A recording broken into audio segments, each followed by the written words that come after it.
के अंदर वामपंथी विचारधारा के कुछ कथित लेखकों और कलाकारों ने जिस प्रकार से अब भारत विरोधी स्वर ही, यानी अब भाजपा का नहीं बल्कि भारत विरोधी स्वर ही उठाना शुरू किया है, दुर्भाग्य से उस स्वर के साथ शाहरुख खान जैसे लोगों के भी स्वर मिले हैं। और ये पहली बार नहीं हो रहा है, इससे पहले भी इस प्रकार की हरकतें उनके द्वारा हुई हैं। शाहरुख खान को इस बात को याद रखना चाहिए कि अगर इस देश का बहुसंख्यक समाज उनकी फिल्मों का बहिष्कार कर देगा तो एक आम मुसलमान की तरह उनको भी सड़कों पे भटकना पड़ेगा। मुद्दों पर, तथ्यों पर बात होनी चाहिए।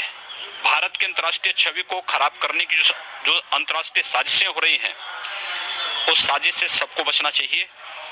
और अगर कोई इस प्रकार की साजिश किसी व्यक्ति या किसी पार्टी को निशाना बनाने के लिए पूरे देश को या बहुसंख्यक समाज को, दुनिया का सबसे सहिष्णु समाज को, ये तो हिंदू समाज है, उस हिंदू समाज को बदनाम करने के लिए कोई इस प्रकार के षड्यंत्रों में शामिल है तो उसकी सामूहिक निंदा होनी चाहिए, उसका सामूहिक बहिष्कार भी होना चाहिए। हाफिज सईद ने जो है कहा है कि अगर ऐसे लोग शाहरुख खान हो या फिर जो साहित्यकार हैं वो लोग अगर असुरक्षित महसूस कर रहे हैं भारत में तो वो पाकिस्तान आ सकते हैं, निमंत्रण दें। बखूबी जाएं लोग, हम भी इसका स्वागत करेंगे कि ये लोग जाएं। कम से कम भारत को बदनाम करने वाले लोग अपनी वास्तविकता और अपनी औकात को भी समझेंगे। एक बार जामा मस्जिद के इमाम ने पाकिस्तान जाकर के देखा था, जब कुत्तों की तरह उसको दुत्कारा गया था वहां से। मुझे लगता है शाहरुख खान की भाषा में और हाफिज सईद की भाषा में कोई अंतर नहीं है।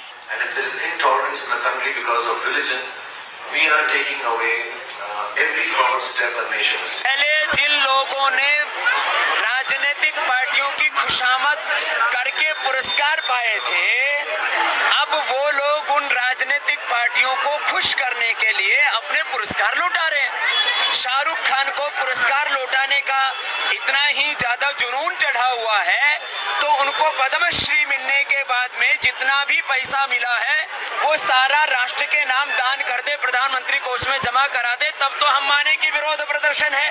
खाली पेपर लौटा देते वापस।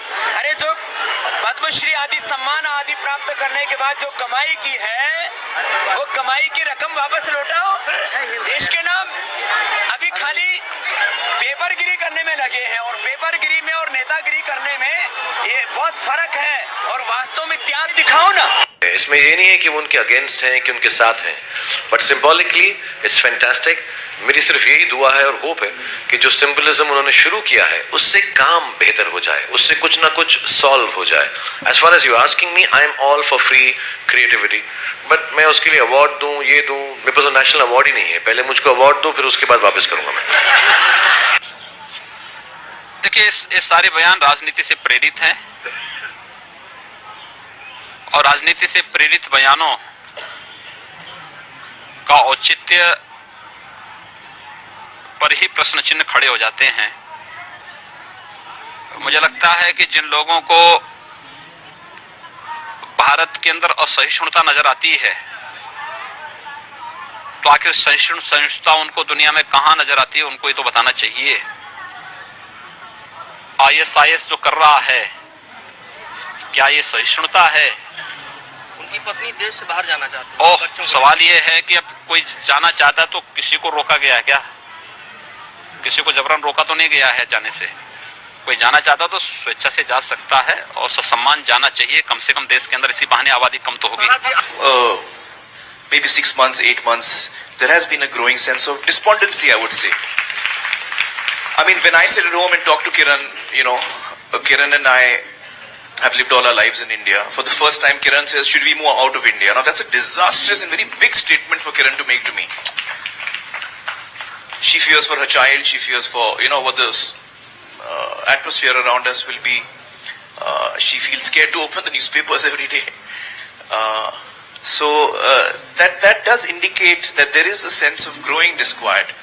It's a sense of growing despondency. Apart from alarm, there's one part of it is alarm. There's another part you feel depressed. You know, you feel low. You feel, you know, why is this happening? So that sense does exist in me, to be quite honest. Bharat कभी भी असहिष्णु नहीं रहा। इसका एक प्रमाण तो यह है कि यदि भारत असहिष्णु होता तो किरण इनके साथ शादी नहीं करती। किरण की शादी आमिर खान से हुई है, इसका मतलब भारत सहिष्णु है। दूसरी बात यह है कि हिंदुस्तान में जो रहने वाले मुसलमान हैं, ईसाई हैं, सिख हैं, जैन हैं, बौद्ध हैं, हिंदू हैं, ये सब एक ही जेनेटिक स्ट्रक्चर वाले हैं। सबके जीन्स एक है, सबके खून एक है, सबके पूर्वज एक हैं, सबकी संस्कृति, सबकी सभ्यता, सबका वतन एक है। ये तो पिछले मुश्किल से 500-700 वर्षों में कुछ ईसाई बन गए, कुछ मुसलमान बन गए, कुछ जैन बन गए, कुछ बौद्ध बन गए।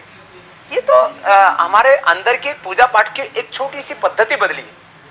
तो मैं ये मानता हूँ कि हम सबका खून, हम सबका खानदान, हम सबके पूर्वज, हम सबका वतन, हम सबकी संस्कृति सभ्यता एक है, हमें बहुत भाईचारा है।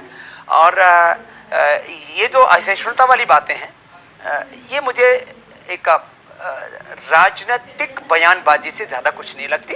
और कम से कम इस देश के सभ्य नागरिकों को, जो अच्छे बुद्धिजीवी हैं, स्वस्थ चिंतन वाले बुद्धिजीवी हैं, उनको ऐसी बातें करके देश की छवि दुनिया में खराब नहीं करनी चाहिए। कल आपने सुना होगा, पढ़ा होगा, हमारी अनाउंसमेंट आई थी किरण जी और मेरी, तो आप लोग को दुख भी हुआ होगा, अच्छा नहीं लगा होगा, शौक लगा होगा।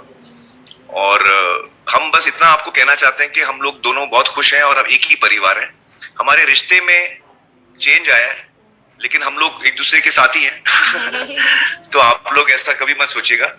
कांग्रेस के जमाने में इंटॉलरेंस था, जब यूसुफ खान को नाम बदल के दिलीप कुमार करना पड़ता था, महजबी वालों को मधुबाला बनना पड़ता था। आज देश के अंदर फिल्म स्टार को उनके जात से, उनकी मजहब से नहीं, बल्कि उनके काम से पहचान मिलती है। जितने बड़े से बड़े फिल्म स्टार हैं, उनके समाज के लोग जितना उनको चाहते हैं, उससे ज्यादा जिस समाज में पैदा नहीं हुए उस समाज के लोग प्यार करते हैं। और देश में एक अच्छा वातावरण है। किसी भी व्यक्ति को ये संदेश नहीं देना चाहिए कि देश में कोई इंटॉलरेंस का माहौल है। मैं जब फिल्म में आया तो मुझे वो तनकीद और वो पठान आदमी से गुस्सावर तबीयत थी उनकी, खौफ भी था कि ये जब इनको मालूम होगा तो नाराज बहुत हो गए। और